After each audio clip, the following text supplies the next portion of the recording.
séptimo salmo, Salmo 7. Por favor, ahí abra su Biblia en el Salmo 7. Vamos a ver en esta tarde, voy a compartir la pantalla. Vamos a estudiar este salmo que es un clamor por justicia. Clamor por justicia. El Señor Jesucristo en el Sermón del Monte o Sermón de la Montaña, como algunos le han titulado, dijo: bienaventurados los que tienen hambre y sed de justicia.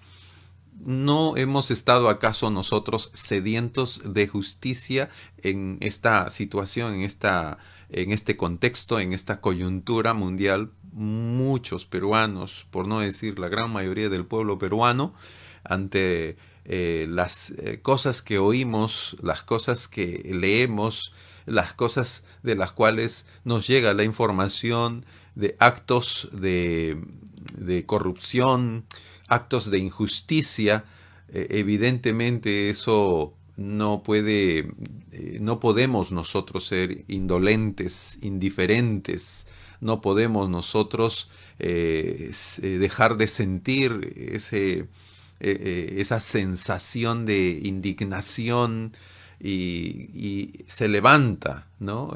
Silenciosamente un clamor por justicia. Pero también no solo a nivel nacional o a nivel, diríamos, con respecto a la sociedad, a nivel social, sino también a nivel personal.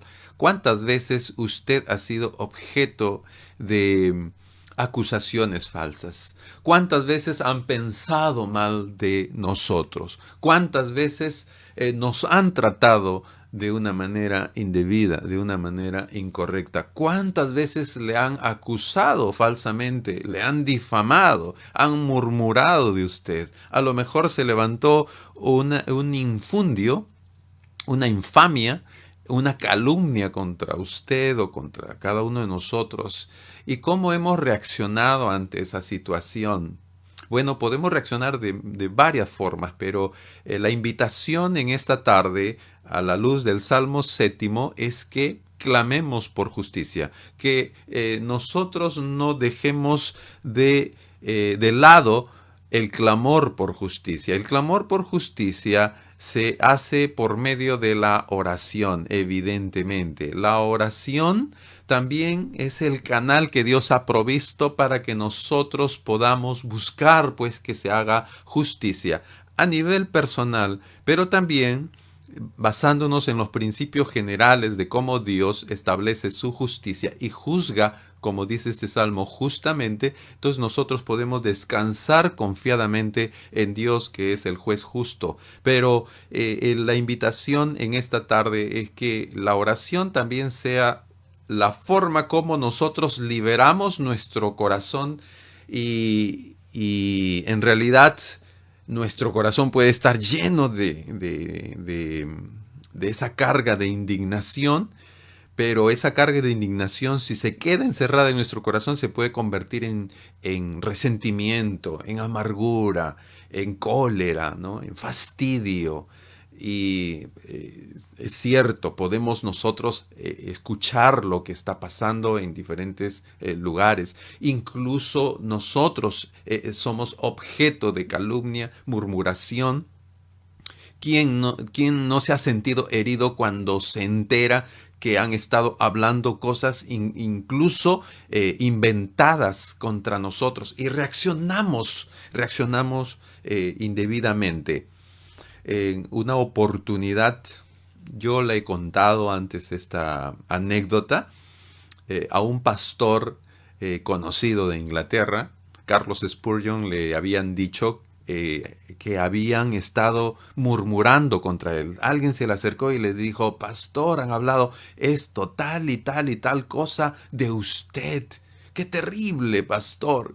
Y el pastor Charles Spurgeon, en lugar de enojarse, en lugar de fastidiarse, en lugar de mortificarse, le dijo a la persona que le había venido a contar esas murmuraciones, le dijo: si realmente me conocieran, hablarían peores cosas de mí. Porque en realidad Dios conoce lo más profundo de nuestro corazón, nuestros pensamientos, y Dios es el que nos conoce así, abiertamente. Y de verdad, ¿Cuántos de nosotros sentiríamos incluso hasta vergüenza, ¿no? Que se nos desnude totalmente ante el ojo público? Incluso ahora que estamos en esto de las redes sociales, usando estos medios de transmisión y conexión, no ha pasado pues muchas anécdotas de gente que deja abierto su micrófono o su cámara y luego se ha visto cosas que uno no se imaginaba ni se esperaba que se den en alguna familia.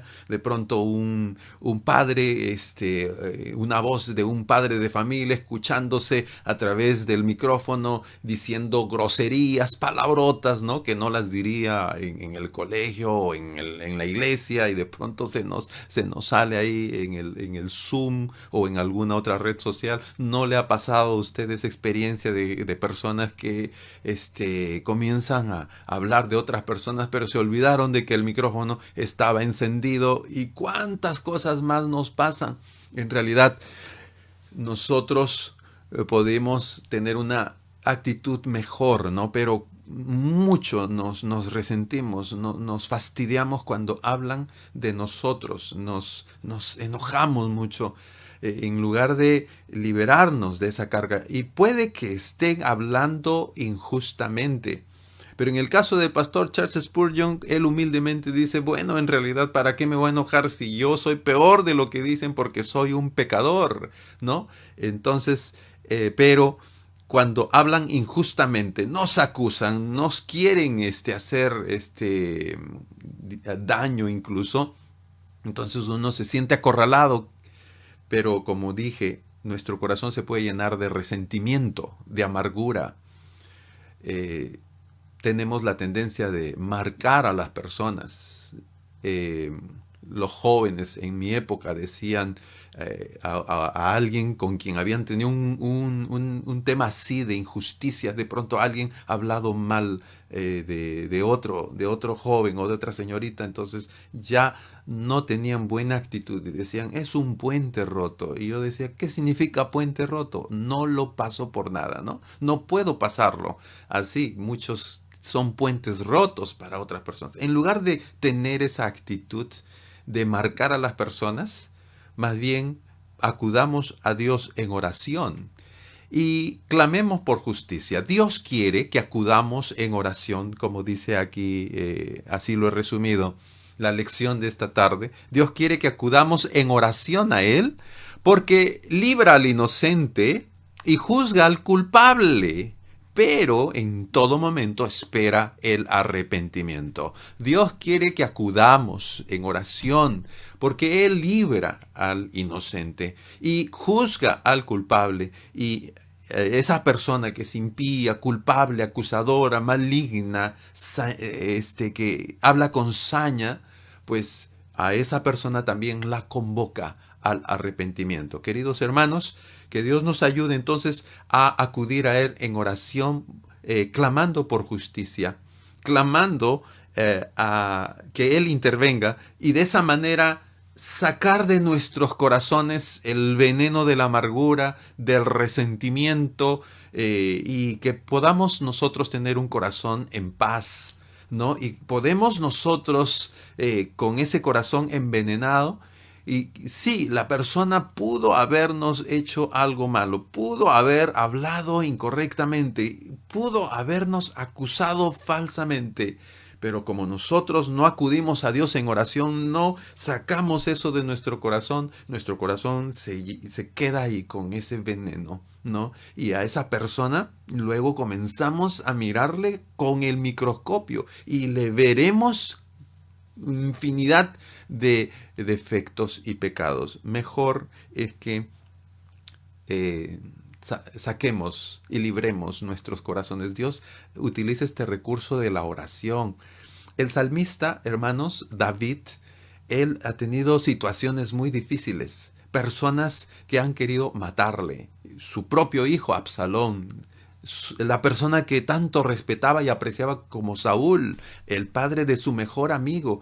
Él le tenía mucha consideración, incluso estaba dispuesto a arriesgar su propia vida con tal de ayudar al propio Saúl. Pero Saúl le pagaba el bien, le pagaba con un mal. Pero aún así David al verse acorralado injustamente y perseguido y querían matarlo, él no se atrevía a levantar la espada contra Saúl, sino encomendaba a Dios y clamaba a Dios por justicia. Eso lo vemos en el libro de los Salmos. Bien, hermanos, vamos por favor al Salmo 7, al Salmo 7.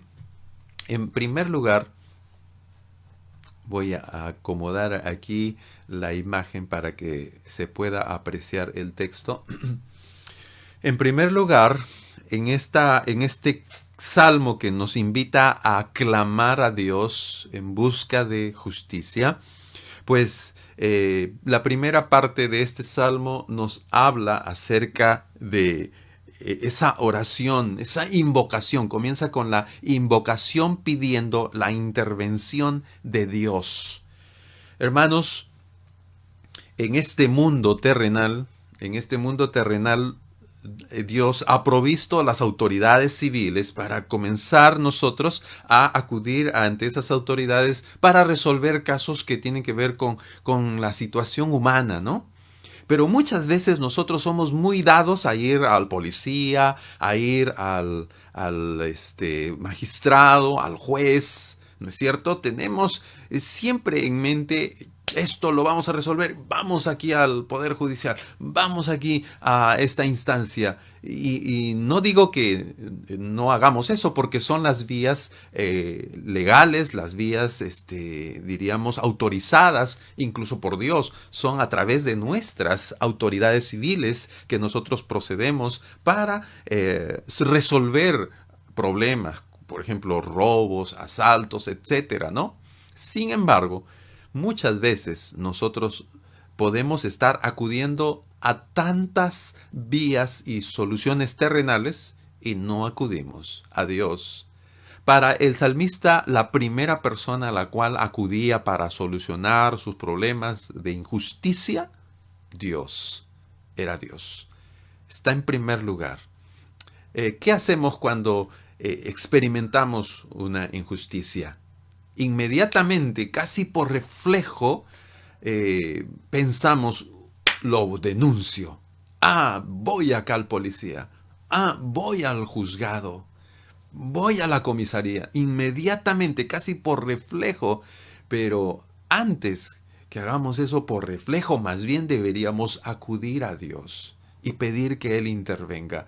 Aquí encontramos, y aquí tenemos pues una palabra bastante extraña, incluso para los lectores del idioma original bíblico.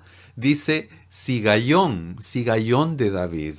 Los que tradujeron la Biblia primero al griego, tradujeron esa palabrita en hebreo como salmo, sencillamente. Salmo de David se lee en griego, pero algunos entendidos, ahí está en el asterisco, piensan que solamente se debería traducir como composición musical, pero hay un buen grupo de estudiosos de las lenguas bíblicas que dicen que está tratándose de una canción salvaje, una canción apasionada, con rápidos cambios de ritmo. Entonces parece como que estuviera esta canción cargada de bastante emoción. Eso es lo que dicen los entendidos. Bueno, si es así, es obvio, es evidente, es comprensible, pues, ¿no? Y es mejor descargar nuestras emociones y sacar todo nuestro corazón ante Dios que tener al frente a la persona que nos está haciendo injusticia y que nosotros más bien reaccionemos contra esa persona. Mejor es derramar nuestro corazón ante el Señor. David derramaba su alma ante el Señor. Primero buscaba, incluso en tiempos donde había injusticia, esa sed de justicia, él la buscaba, satisfaciéndola en Dios. No podemos, y eso lo sabemos bastante, ¿no? No podemos muchísimas veces encontrar satisfacción con respecto a justicia a nivel terrenal.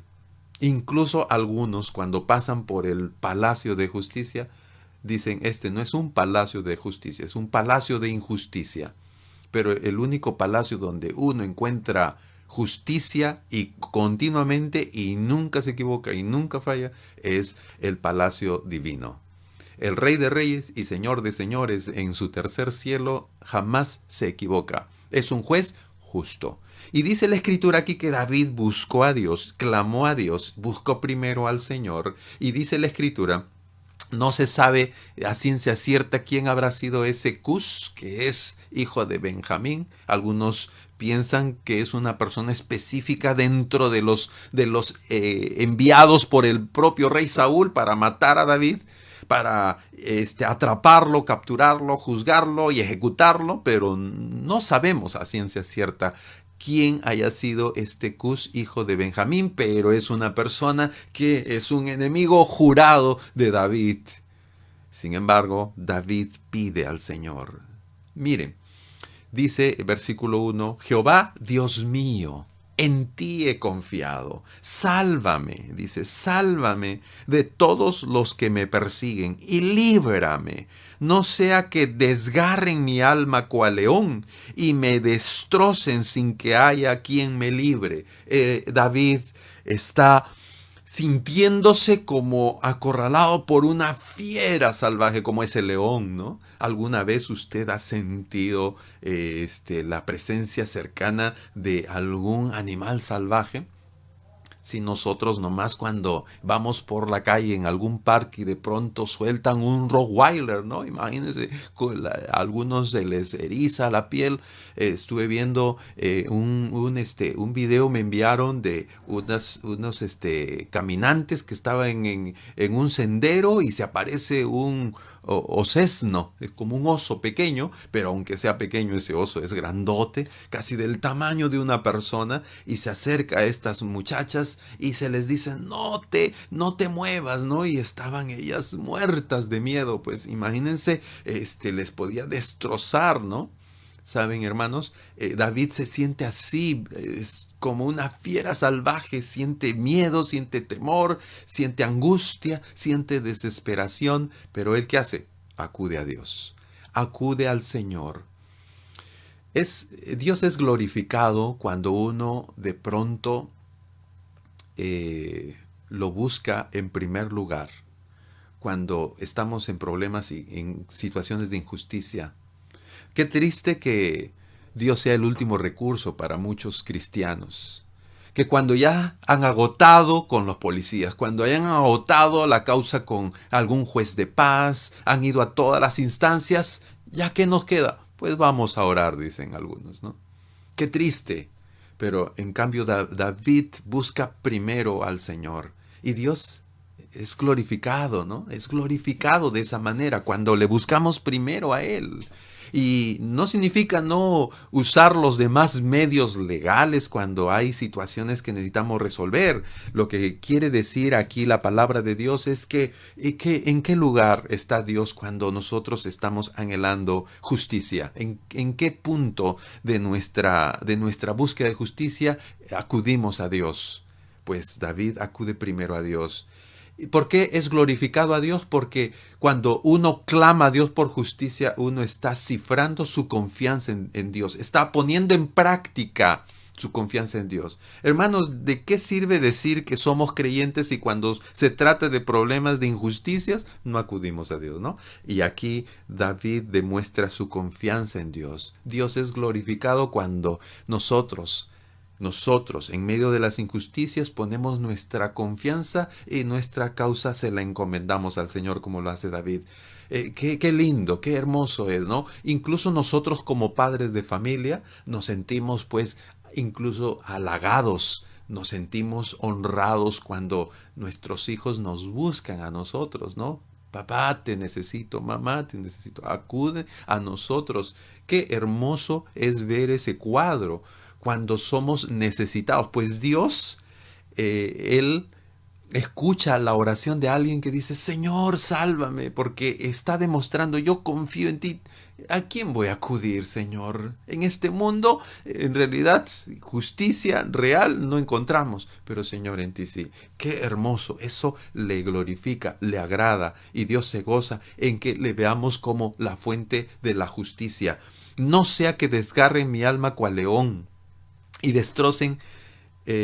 me destrocen sin que haya quien me libre, dice el salmista.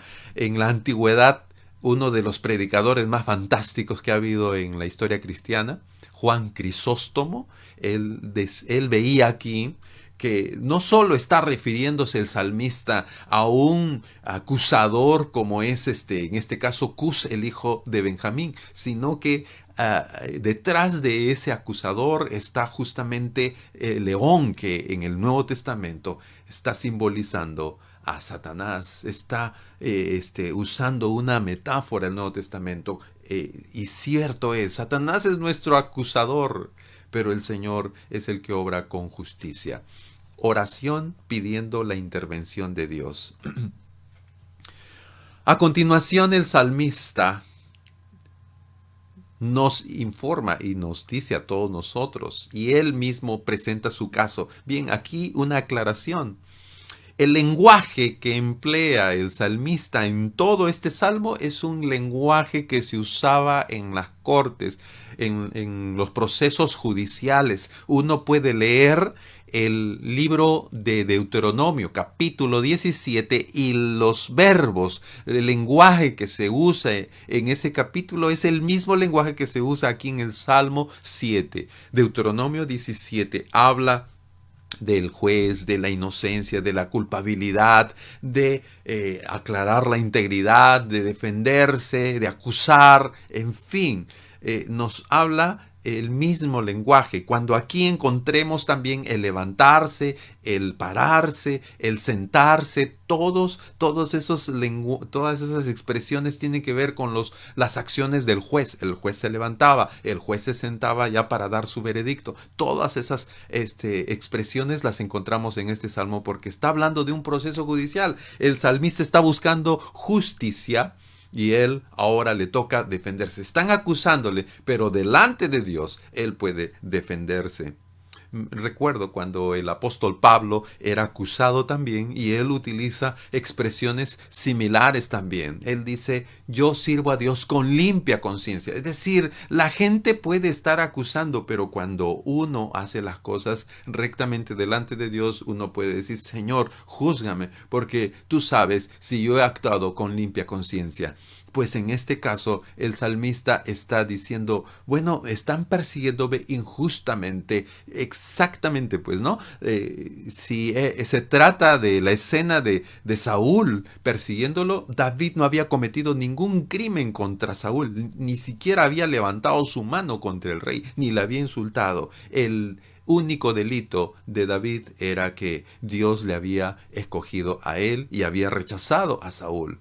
Entonces, clama por justicia, pero presenta su inocencia. Afirma su inocencia. Jehová, Dios mío, si yo he hecho esto, si hay en mis manos iniquidad, si he dado mal pago al que estaba en paz conmigo, antes he libertado al que sin causa era mi enemigo. Más bien él dice, yo en lugar de haber actuado incorrectamente con alguien, más bien he hecho bien a personas que eran mis enemigos. Eso nos hace recordar cuando Cristo dijo, hay que amar incluso a los enemigos. David, él apreciaba a sus enemigos. El libertado, probablemente, aquí podemos encontrar un eco de David actuando misericordiosamente con Saúl. Saúl estuvo en varias oportunidades en las mismas manos de David. Y David podría haber cobrado venganza por su propia mano, pero no lo hizo. Y más bien él había libertado al que sin causa era su enemigo. Persigue el enemigo mi alma y alcáncela. Si soy culpable, que me alcancen y me persigan y me maten, pues, ¿no? Y como dice, huella en tierra, es decir, pisotee en tierra mi vida y mi honra ponga en el polvo. Pues si realmente soy culpable, pues que me pongan por los suelos. Pero David está presentando su inocencia, está afirmando ante el juez de toda la tierra su inocencia. A continuación, después de presentar su inocencia, pide que sea reivindicado. Levántate, oh Jehová. En otras palabras, Señor, juzga. Si yo soy inocente, que se pruebe lo contrario. Y si soy declarado inocente, entonces, Señor, reivindícame. Y dice, levántate, oh Jehová, en tu ira, álzate en contra de la furia de mis angustiadores, y despierta en favor mío el juicio que mandaste. Te rodeará congregación de pueblos, y sobre ella vuélvete a sentar en alto. Dice, levántate, es decir, para ya ejecutar su castigo, pero luego dice, siéntate para que puedas seguir juzgando. El escritor David está clamando que ya ahora Dios dé su veredicto, que lo declare inocente y que juzgue más bien a los que están murmurando y persiguiendo y son sus enemigos que están actuando injustamente contra David. Jehová juzgará a los pueblos. Júzgame, oh Jehová, conforme a mi justicia, conforme a mi integridad. Fenezca ahora la maldad de los inicuos, mas establece tú al justo, porque el Dios justo prueba la mente y el corazón. Delante de Dios, David, con respecto a sus enemigos, no había cometido ningún crimen.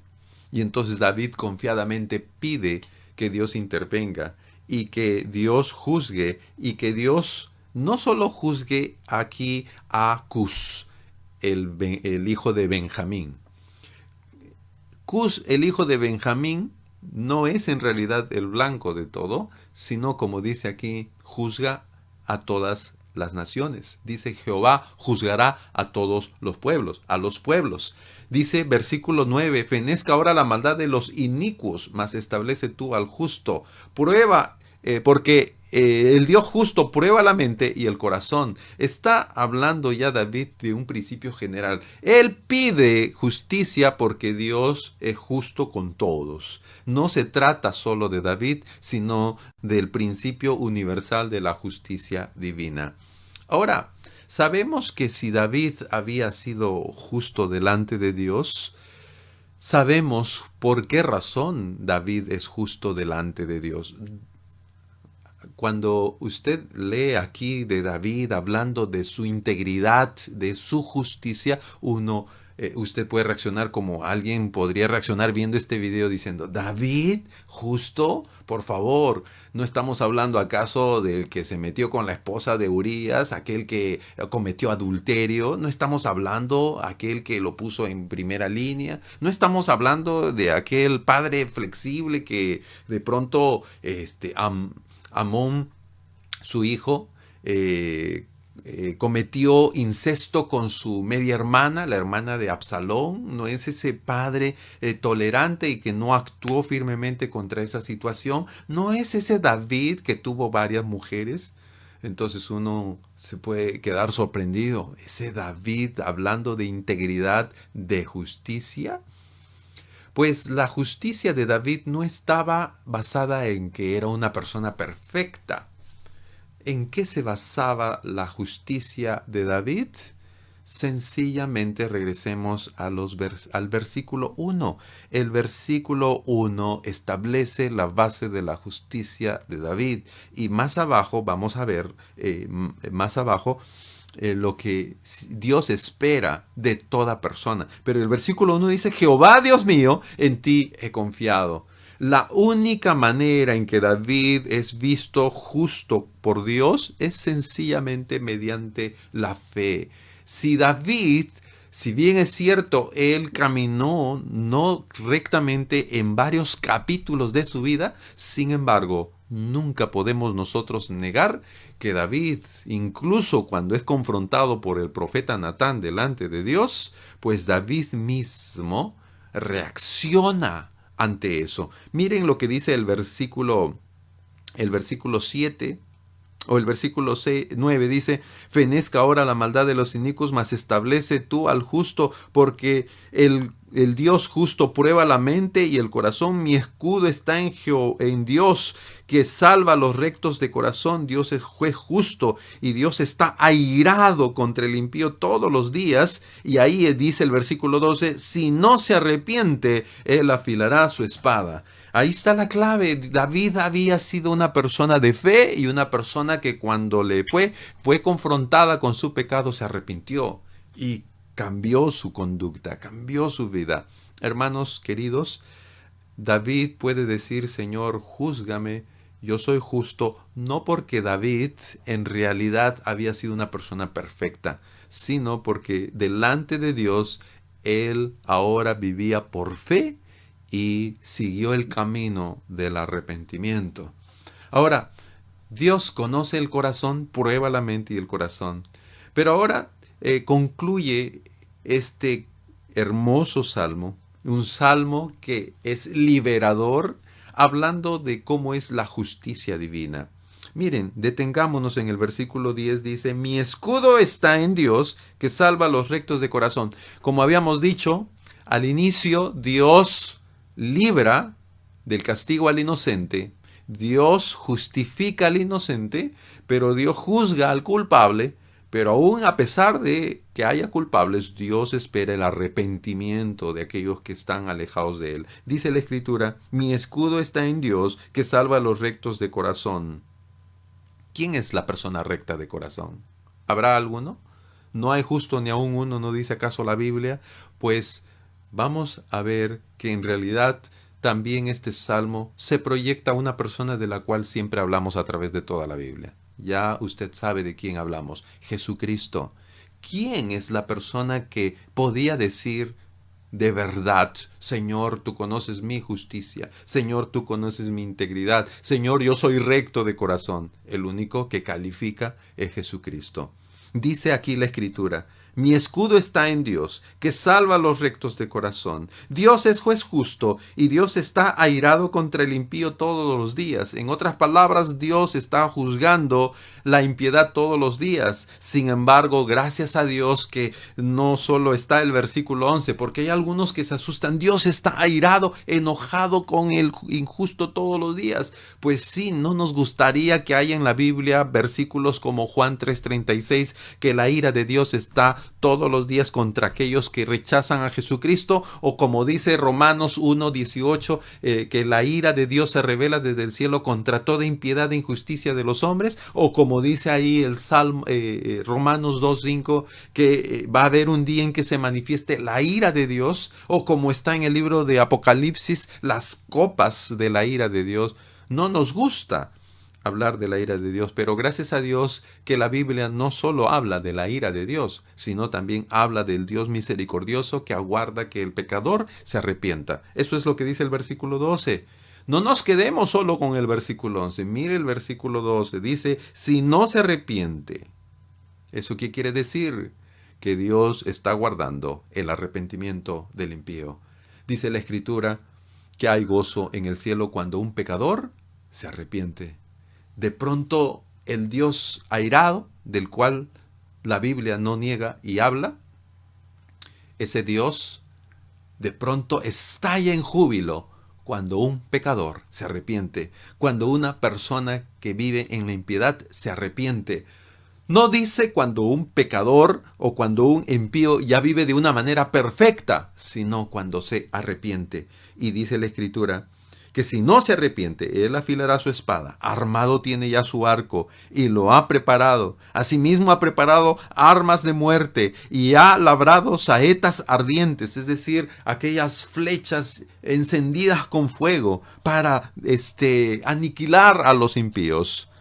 Pues dice la Escritura, versículo 14, he aquí el impío concibió maldad, se preñó de iniquidad y dio a luz engaño.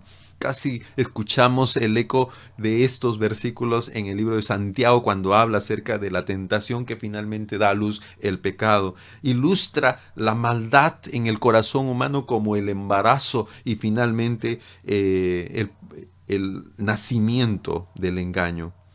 Pozo ha cavado y lo ha ahondado, y en el hoyo que hizo caerá. Su iniquidad volverá sobre su cabeza, y su agravio caerá sobre su propia coronilla. Alabaré a Jehová conforme a su justicia, y cantaré al nombre de Jehová el Altísimo. Presenta a Dios en su justicia, actuando rectamente, actuando de una manera bastante drástica, pero justa, porque eso es lo que merece el pecador. Él ha preparado las herramientas para juzgar el pecado. Y él, como dice aquí, pozo acabado. decir, Él ha preparado incluso la trampa para que caiga ahí el enemigo. Sin embargo, termina el salmista diciendo, alabaré a Jehová conforme a su justicia y cantaré al nombre de Jehová el Altísimo. Comienza el salmo diríamos, con sentimientos encontrados, con un hervor de emociones, pero termina el salmo con alabanza. Hermanos, cuando vamos a Dios y clamamos por justicia y descargamos nuestro corazón, al final nuestro corazón se vuelve ligero, Dios recibe nuestra oración y más bien nosotros ahora podemos tener un corazón libre, un corazón ligero para alabarle, para glorificarle. Ahora, hermanos, como dije, este salmo nos hace recordar de una persona. Primera de Pedro capítulo 2 versículo 23 dice de Jesucristo nuestro Señor. Él fue también acusado falsamente. Y no fue Cus, el hijo de Benjamín, sino fueron todos los líderes religiosos de aquel entonces. Lo acusaron de ser un blasfemo, de ir contra el templo, de estar en contra de Dios y de su palabra. Lo acusaron falsamente. Pues el Señor Jesucristo padeció las falsas acusaciones. El Señor Jesucristo fue vejado, insultado, escupido y luego crucificado. Pero dice este versículo de Primera de Pedro prácticamente lo mismo que dice el libro de los Salmos. ¿Qué hizo Jesucristo allí en ese momento? Jesucristo tenía el poder para que vengan legiones de ángeles. Jesucristo tenía el poder para hacer caer fuego del cielo contra todos los fariseos, saduceos y todos los del Sanedrín. Pero Jesucristo hizo lo que el salmista aquí estaba anticipando. Es evidente que este salmo se aplica a David, pero está apuntando hacia Jesucristo. Jesucristo iba a orar. Y dice, cuando le maldecían no respondía con maldición. Cuando padecía no amenazaba, sino que encomendaba la causa al que juzga justamente. Cuando hay injusticias, ¿qué hacemos nosotros? Pues Jesucristo nos da el ejemplo. Si Jesucristo hubiera actuado, todas esas personas a su alrededor hubieran sido exterminadas, pero muchos de ellos no se hubieran salvado. Jesucristo encomendó su causa al que juzga justamente. Pero sabemos que cuando estaba en la cruz, más bien Jesucristo dijo, Padre, perdónalos porque no saben lo que hacen. Gracias al Señor que ese actuar y esas oraciones de Cristo nos han librado a todos nosotros de la condenación eterna. La oración de Cristo pidiendo justicia divina ha hecho que Dios sí derrame su ira sobre aquellos que no quieren arrepentirse, pero también ha hecho que Dios dé la oportunidad para el arrepentimiento. Jesucristo, Él cuando estaba yendo a la cruz, Él estaba cumpliendo la misión que Dios le había encargado. Él, a través de la cruz, estaba muriendo en nuestro lugar, pagando por nuestros pecados. Él pudo haber arrojado a un lado la cruz. Yo soy el Hijo de Dios, no merezco esto, así que los aniquilo a todos. Pero el Señor dice, mientras Él iba pacientemente cargando la cruz, Él no hizo justicia con sus propias manos. Un día va a regresar para ser el juez de todos, pero en ese momento Él prefirió encomendar la causa al que juzga justamente. Liberó Él su corazón y Jesucristo más bien nos dio la oportunidad a nosotros de acudir a Dios en arrepentimiento y fe. Por la oración y la cruz de Cristo, nosotros ahora somos bendecidos. Miremos a Jesucristo para imitar su ejemplo de clamar a Dios por justicia. Pero también miremos a Jesucristo porque Él clamó por justicia y debido a que Él hizo eso y fue a la cruz y pagó por nuestros pecados, nosotros ahora somos hechos justos, somos hechos inocentes si nos arrepentimos y creemos en Jesucristo. Vamos a orar. Amado Padre,